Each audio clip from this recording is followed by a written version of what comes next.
La matinale Tocsin, 7h30, 9h30, à la volée.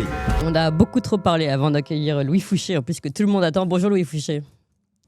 Bonjour Clémence Odiakova, bonjour Thomas Sérafine, qui reste une voix, vous savez, de ces voix qu'on reconnaît même quand on ne voit pas le visage, et qui a été la voix notamment du film Les Suspendus, comme narrateur initial.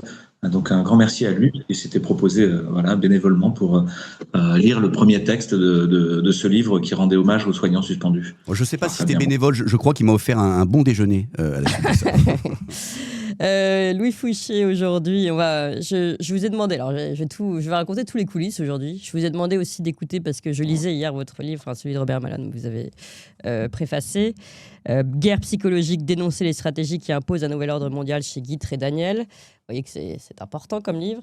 Et je vous disais, écoutez, finalement, toutes nos actualités du moment sont en écho direct. Ça pourrait être les exemples cités dans ce livre. Autant les entreprises taxées et soumises en pleine détresse et donc obligées qui font faillite ou alors obligées de quitter le pays, de fuir, ou encore, et vous le citiez tout à l'heure Thomas Sérafine, les agriculteurs en grande détresse qui n'ont plus d'autre solution. Là c'était la conclusion quand même de notre sujet, que d'en arriver à se révolter et éventuellement à refuser la violence. C'est légal. Entre le suicide ou la révolte, effectivement, le choix il est vite fait. Voilà. Donc Louis Fouché, finalement, ces sujets que nous abordons, que vous abordez dans ce livre, le livre de Dr Robert Malone, ce sont des sujets du quotidien, et c'est pour ça que ce livre est particulièrement important aujourd'hui pour comprendre ce qui se passe, les méthodes de contrôle, le capitalisme de surveillance, la guerre de la 5e génération, le techno-totalitarisme, on est vraiment dedans.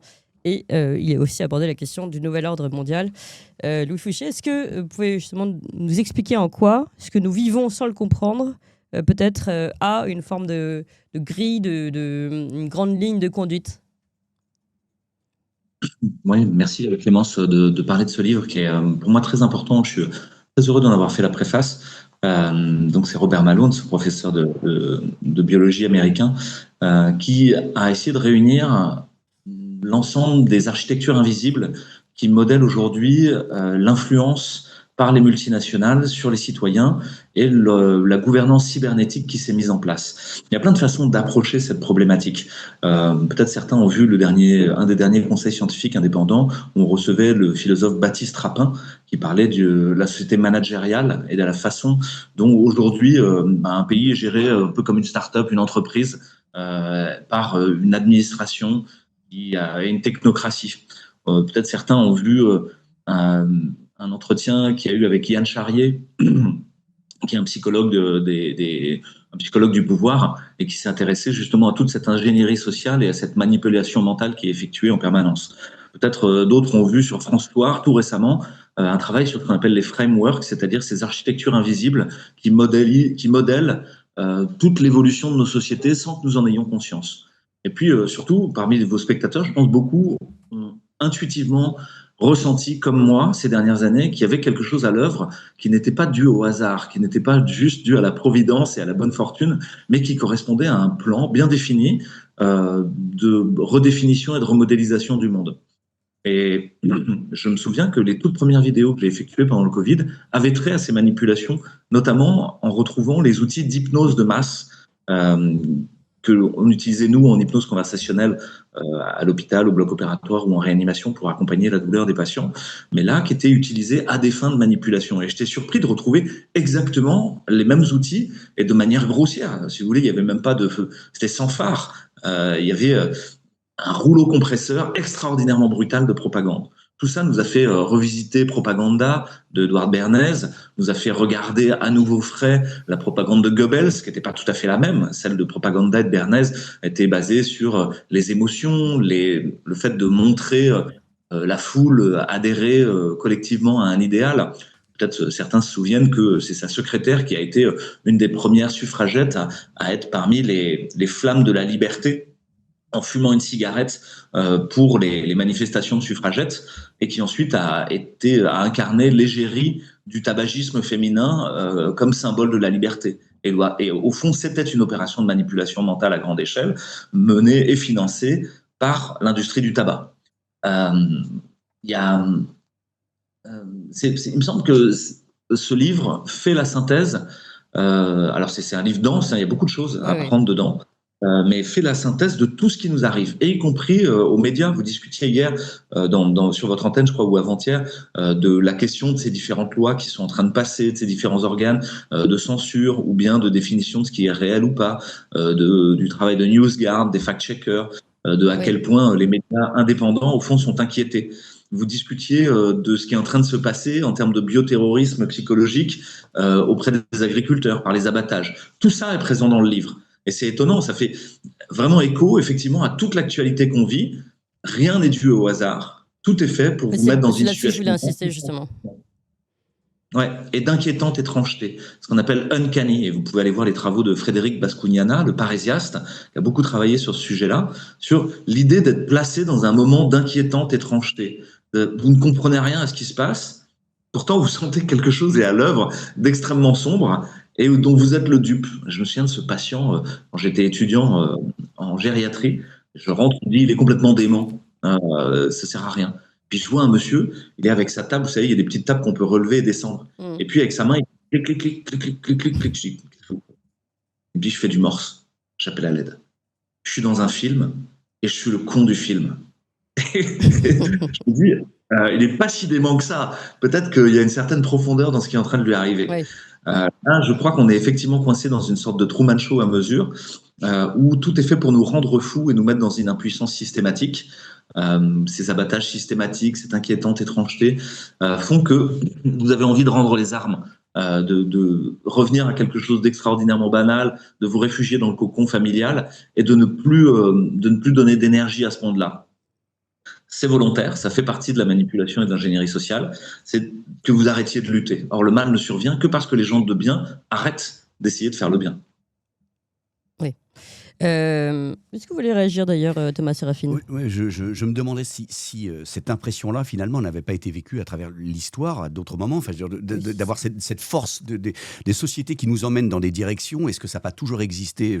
Je parle de l'électrisation, les chemins de fer, les trucs. La technologie nous a toujours emmenés, et peut-être que des paysans, quand on a vu arriver l'électricité, ou on avait peut-être le même... Enfin, c'est con ce que je veux dire, mais le parallèle, est-ce qu'il n'y a pas des forces comme ça qui nous emmènent parce qu'il y a la technologie, parce qu'il y a des nouvelles façons d'inventer la vie et qui nous emmènent dans des directions, je parle de vos frameworks là, et qu'en fait on est impuissant, mais c'est comme ça en fait. Est-ce que ça n'a pas toujours existé ? Moi, avant de donner la parole à Louis Fouché, je vais peut-être vous répondre, Thomas Servine. J'ai l'impression que quand même on est de plus en plus dans une globalisation justement, et une voie dans laquelle on nous force à aller, et qu'avant il y avait des multiplicités de cellules de résistance, de cellules politiques. D'abord la famille en première cellule, deuxième le village, troisième la région, ou l'île, la Corse, et tout ça était autant de cellules de résistance, des communautés de pensée, l'église, et comme tout est en train d'être détruit et aplani, si vous voulez, oui, mais est-ce que c'est pas la continuité de ce qui existait déjà ?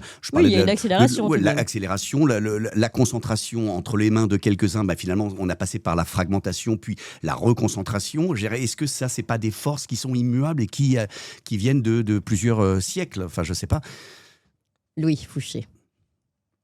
Merci Thomas Sérafine d'ouvrir à cette question finalement de l'anthropologie de la technique, qui est pour moi un de mes sujets préférés, parce qu'au fond, effectivement, pour Heidegger, il y a cette idée qu'une époque est un moment où un système technique et un système socioculturel, donc les règles du jeu, la façon dont on organise politiquement, familialement, dont on organise les études, sont liés à... une époque, c'est un moment où ce système technique et le système socioculturel sont accordés presque au sens musical du terme. Ils jouent la même symphonie.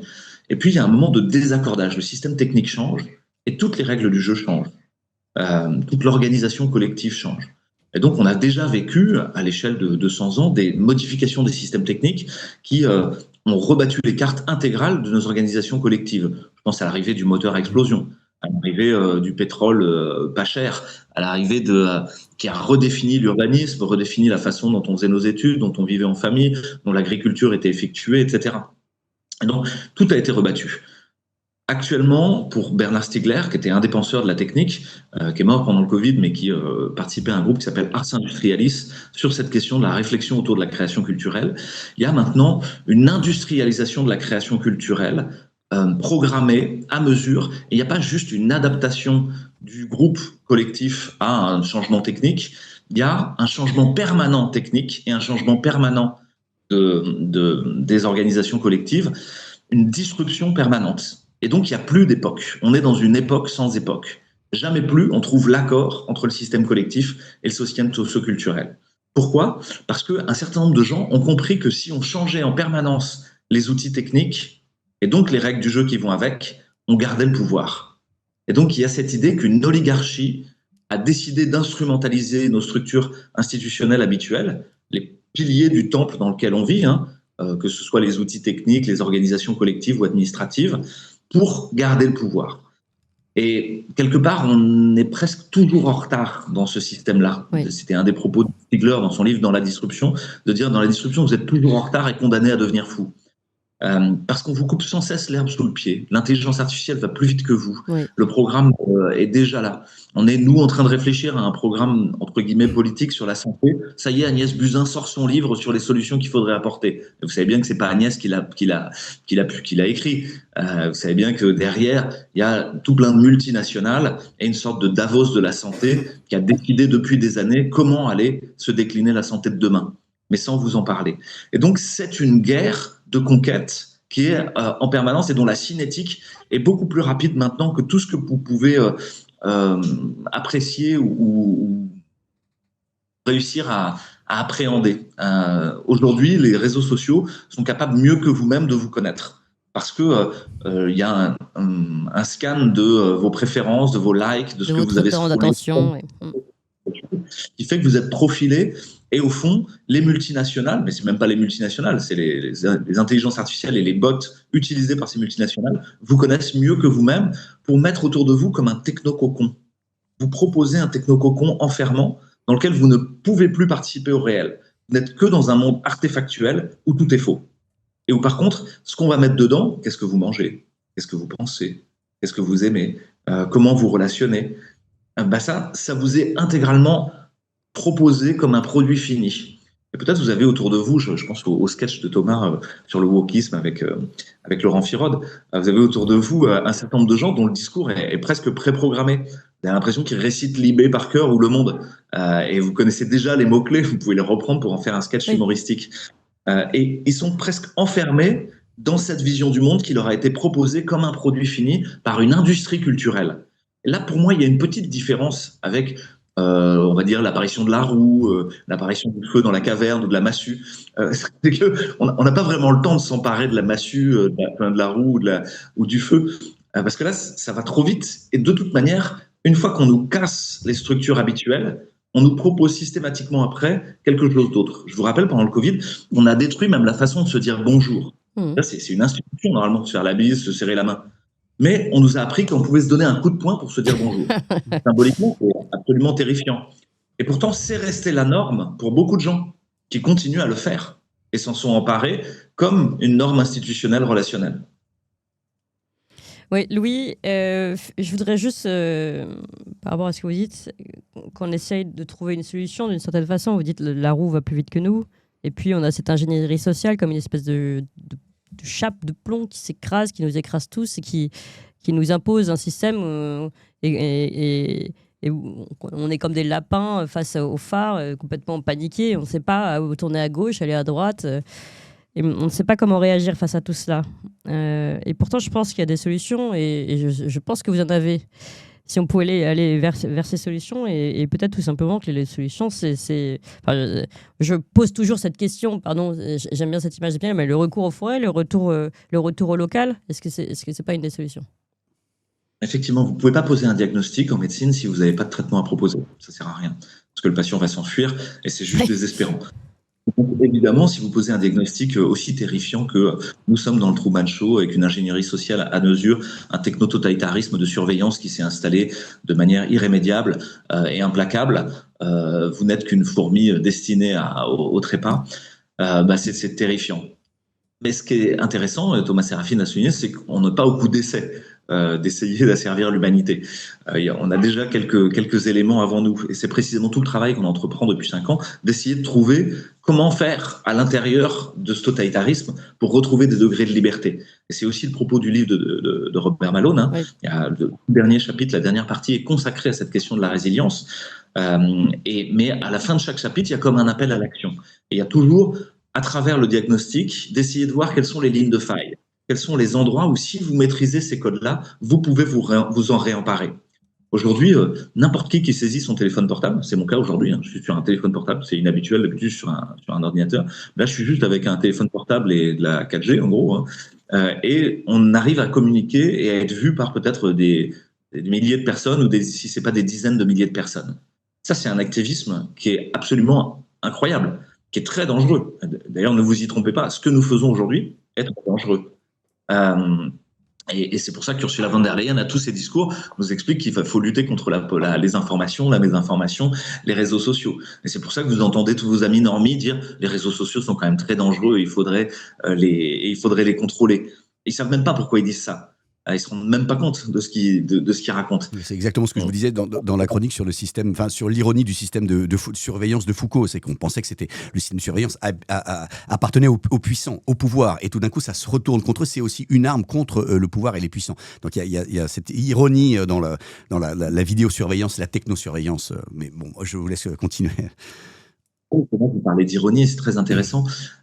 Un des arts français, c'est la gouaille. Et le jour de gouaille est arrivé. Merci Louis Fouché. Le dimanche sur Toxin Plus. Exactement. Et j'ai regardé avec attention, j'ai écouté avec attention. Et j'étais hilar pour une bonne partie sur tout autour de l'école et d'une réflexion autour de l'éducation et de l'école. Et il y a un moment où un humoriste très connu, de grand talent, un clown moderne grandiose, il mime un Chinois nous expliquant ce qu'est le système éducatif. C'est vraiment très très drôle ce qu'on imagine. J'ai le droit de le citer, hein, c'est Dieudonné. Hein, je sais qu'il est toxique, mais bon, quand même, c'est un génie et c'est un clown de l'humour. Hein, c'est extraordinaire. Puis alors moi, je ne savais pas qu'il faisait si bien l'accent chinois. Allez voir la scène. Oui. Ouais. Il est capable de mimer à peu près tous les accents, je pense. Et c'est très intéressant parce qu'on est toujours à un tout petit pas de côté par rapport au réel. C'est-à-dire ce petit pan de décalage qui ouvre tout un pan d'un panorama différent. Et c'est exactement pareil pour la question de la technique. Vous pouvez la regarder comme un techno-totalitarisme, ou si vous faites un tout petit pas de côté, un tout petit pas de décalage, vous êtes franc-maçon, c'est une expression maçonnique, si vous faites un pas de côté, vous êtes capable de vous dire « et si je m'emparais de ce truc-là » Et pendant tout le Covid, nous trois, comme de très nombreuses personnes, sont devenus des activistes numériques, alors qu'on n'avait aucune idée même que c'était possible. Simplement en le faisant. Et là, c'est un appel à l'action que je fais. Si vous commencez à faire, c'est très rassurant. Tout devient assez drôle. Presque, c'est un jeu. Et vous vous rendez compte que c'est le jeu de la vie. Il y a toujours eu des gens qui cherchaient à avoir le pouvoir et le pognon et à vous asservir. Et qu'il y a toujours eu des gens pour essayer de résister et d'essayer de s'assembler en collectif cohérent. Et que même à l'intérieur de ces collectifs qui essaient de résister, il y a encore des gens qui veulent le pouvoir et le pognon. Et il y a encore des gens qui essaient de résister. Comme des poupées russes imbriquées, des matrioshkas, vous essayez de vivre une vie qui a un petit peu de sens. Et elle commence à avoir d'un sens à partir du moment où ce que vous faites a une résonance plus grande que votre propre intérêt. À partir du moment où vous vous mettez au service de quelque chose de plus grand. Ce plus grand, ça peut être votre famille, ça peut être un média comme Toxin, ça peut être la France, peu importe. Pour moi, le travail, au fond, est très banal. Banal au sens médiéval du terme. Vous savez, le four banal, le moulin banal, c'était ce qui était au milieu du village et qu'on avait tous en partage et auquel on devait se donner nos propres règles. Qui fait la fournée quand est-ce qu'on fait telle chose avec le moulin et qu'on va moudre. Et que c'était déjà pas facile de se donner des règles à nous-mêmes sur ces choses banales. Aujourd'hui, on vous propose le Black Friday ou de faire Halloween pour essayer de sataniser cette belle fête qu'est l'Avent et ensuite Noël ou Hanouka ou tout ce moment des Lumières, en gros, de la fin de l'année. Louis, Clément, je vous interromps parce que moi, je suis obligé d'y aller. Pardon aux auditeurs. Oui, parce que moi, il y a Kazar qui m'attend parce que moi, c'est une de mes résistances, c'est d'aller rigoler et d'aller provoquer. Donc il y a mon copain qui m'attend pour aller faire des conneries et c'est ce qui va me donner la force de revenir. Merci beaucoup, Thomas Séraphine. Et continuez. Ouais, je suis désolé. Ouais, non, c'est la vie qui continue. Louis Fouché, oui, allez-y. Oui, et dans le Covid, je suis très heureux qu'il y ait cette émission Jour de Gouaille, parce que Olivier Soulier avec d'autres gens, avait lancé cette question de l'humour. Et je vais vous livrer un secret, mais dans le collectif, pour arriver à tenir le coup, on avait quelqu'un qui nous ramenait des dessins humoristiques, des caricatures et des blagues tous les jours, avec cette mission de nous faire rire 5 minutes par jour. C'est vrai? Pour C'est pouvoir génial. Ça faisait partie, c'était un des rôles du groupe, quoi, hein. Il y avait des gens qui faisaient l'administration, le secrétariat, d'autres qui allaient faire de l'activité. Nous, on a Valentin tous les jours dans la conférence de rédaction, vous voyez. Ah ouais, mais à partir du moment où vous sanctuarisez cet endroit-là, vous dites ça fait partie du début de la journée et de la fin de la journée, d'avoir un moment pour en rire. Ça vous redonne l'énergie suffisante pour aller faire face aux choses difficiles. Les choses difficiles, ensuite, c'est s'emparer des réseaux sociaux et de la technologie. On a dit que tout ça était une espèce de prolétarisation à mesure de votre possibilité d'interagir avec le monde. Il faut la reprendre. Et vous vous rendez compte que vous êtes extraordinairement puissant. On a vu au moment du Covid des gens qui avaient des contrôles par l'ASE et par les directions de l'enfance sur l'instruction en famille, oui, et qui se sont regroupés avec, au moment du contrôle, plus de 400 personnes qui étaient là. Et où l'inspecteur, évidemment, était dans ses petits souliers. Il ne pouvait pas faire la grande gueule avec son brassard de SS en disant « on va vous prendre votre enfant ». Ce n'était pas possible, en fait. Parce que simplement, le collectif et le fait de se joindre ensemble oui, donnait une force extraordinaire. Aujourd'hui, nos agriculteurs sont très seuls, pour reprendre cet exemple des agriculteurs. Je pense que ce qui s'est passé hier avec le fait que les caméras soient présentes, que ce soit filmé en même temps, la dénonciation de la violence d'État, les policiers présents. Il y a des citoyens, des résistants qui sont allés rejoindre les agriculteurs hier, dont nos auditeurs qui ont dû, je ne sais pas si vous avez entendu cette séquence, traverser la forêt en pleine nuit, traverser les champs, passer sous les barbelés. Vous vous rendez compte la condition physique pour aller soutenir ces agriculteurs, mais ils l'ont fait. Je suis très très fière d'être écoutée par une résistante pareille qui est Catherine hier, qui nous a envoyé ces images. Je ne sais pas si elle nous entend aujourd'hui, mais ces auditeurs sont les premiers résistants. Ils sont là et ils ont fait tout ça de nuit pour soutenir ces éleveurs. Exactement, ouais. Et c'est très important, parce qu'au-delà même du fait que ces bêtes soient abattues, ce qui est déjà très, très grave, hein, mais ce qui s'est passé en rejoignant des gens ensemble pour résister a créé les ferments d'autre chose. Ouais. Je vais donner un autre. Au moment où j'étais convoqué au Conseil de l'Ordre, il y a très nombreuses personnes, des centaines de personnes qui sont venues. Et ça ne changera peut-être rien au jugement final. Mais c'est pas grave, c'est pas ça le plus important. Oui. L'important, c'est ces gens qui se sont réunis, ont donné de leur temps, de leur énergie, au fond, ont commencé eux-mêmes à faire des choses sur les questions de santé, sur des questions relatives à tout ce qui s'était passé dans le Covid. Ça a comme transmis le relais en disant « nous sommes puissants ». Et peut-être c'est le message du livre de Robert Malone, c'est « nous sommes puissants ». Nous ne sommes pas impuissants et condamnés à subir tout ça. Oui. Les Américains ont un côté grandiloquent, ils mettent toujours ça sur un mode, c'est soit la fin du monde, soit la liberté. Moi, je pense que c'est une dialectique qui est là tout le temps et que chacun s'éveille à mesure quand il peut et à l'endroit où c'est juste pour lui. Moi, c'était la question du Covid, vous, c'est la question de l'information, d'autres, c'est la question agricole. Et sans être dupe des manipulations. Parce qu'à partir du moment où vous les avez vues, il y a une sorte d'immunité qui se met en place. Thomas Séraphin, dans sa rubrique, expliquait au fond ce qu'est de l'astroturfing. L'astroturfing, c'est un terme d'ingénierie sociale, hein, que tout le monde connaît dans le milieu de la manipulation, qui consiste à faire passer un mouvement pour quelque chose qui serait enraciné dans le terroir, dans les vrais gens, alors même que c'est un mouvement complètement construit par des entreprises de conseil, de marketing, des gens qui ont fait des grandes écoles où ils savent mener un projet jusqu'au bout, des gens qui travaillent chez McKinsey, etc. Et donc, si vous prenez les jeunes et la DMD, les jeunes pour l'aide au droit à mourir dans la dignité, qu'on fait l'ADMD Tour cet été, avec à chaque fois des acteurs connus, des ministres, des députés, c'est de l'astroturfing, c'est pas des vrais gens. Tout ça est faux. Il n'y a pas de vrais gens qui vont passer leur été à vous dire c'est formidable d'avoir de l'euthanasie et du suicide assisté. C'est juste pas vrai. Les vaxeuses pendant le Covid, c'était essentiellement ces femmes qui promouvaient la vaccination pour sauver des vies, etc. C'est pareil, c'est un mouvement astroturfé. Ça n'existe pas réellement. Ouais. C'est quelque chose monté de toutes pièces avec des financements massifs par des ONG de la sphère Soros ou du philanthrocapitalisme, et vous retrouvez toujours BlackRock derrière ou des choses comme ça. Une fois que vous le savez, Oui. quand on fait contre, soi-disant, les Femen, les Black Lives Matter, je suis Charlie, je sais pas quoi. Vous dites, bon, est-ce que tout ça est très réel? Et c'est pour moi une des clés absolues dans ce qui se passe, c'est revenir au réel et banal d'aujourd'hui. Oui, et ce qu'on voit. Oui. Ont besoin. Là, tout de suite, ils ont besoin de gentillesse, de douceur, de passer Noël avec de la beauté, de la patience et des petites boules de Noël, des guirlandes, des petits sapins et de la joie. Et déjà, ils ont besoin de ça parce que tout le monde va très très mal. Cette ingénierie sociale, elle conduit à la folie. Et c'est pas un hasard si le projet santé de la France 2025-2030, c'est la santé mentale. Et parce qu'effectivement, le grand projet, c'est de nous rendre tous fous. Oui. Louis, un dernier mot que vous avez dit qui est, je crois, très important. Vous avez dit les gens ont besoin de la beauté. Témoignage personnel, je pense que je vais comme tout le monde, c'est-à-dire le monde ne tourne pas très rond, donc on le ressent évidemment.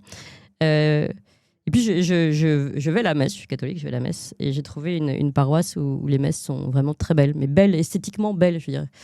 Enfin, aussi peut-être de rituel, mais qui est beau. Et à chaque fois que j'y vais et que je vois ce rituel incarné, j'ai les larmes aux yeux, prises par la beauté, par la recherche esthétique de quelque chose de propre, de beau, qui nous élève. Et je pense que cette émotion que je ressens à chaque fois vient du fait qu'on ne voit plus cette élévation, on ne ressent plus cette élévation de l'âme par le beau. Bon, moi, je le retrouve là, mais sinon, j'ai la chance d'habiter près d'une forêt. La nature élève aussi, mais vous voyez, on ne le retrouve pas dans beaucoup d'endroits. Et en tout cas, ce qui est sûr, c'est que dans cette société qui souhaite nous annihiler, nous écraser, il y a aussi cette laideur partout qui nous entoure. Oui, tout à fait. Il y a une correspondance directe en fait entre l'enlaidissement des paysages et de l'environnement dans lequel on vit et l'état psychologique, l'état sanitaire même dans lequel on se trouve. C'est un ami permaculteur qui organisait des jardins, des choses comme ça, qui me disait, quand tu regardes un paysage urbain, tu sais d'emblée si les gens vont bien ou pas bien. Parce que quand tu vas dans une banlieue où tout est laid, tout est sale, etc., évidemment, tu peux aller que mal, tu peux que exprimer de la violence. Et il y avait tout un mouvement de revégétalisation de l'urbain dont j'ai fait partie, qui essayait de mettre dans la ville de la beauté.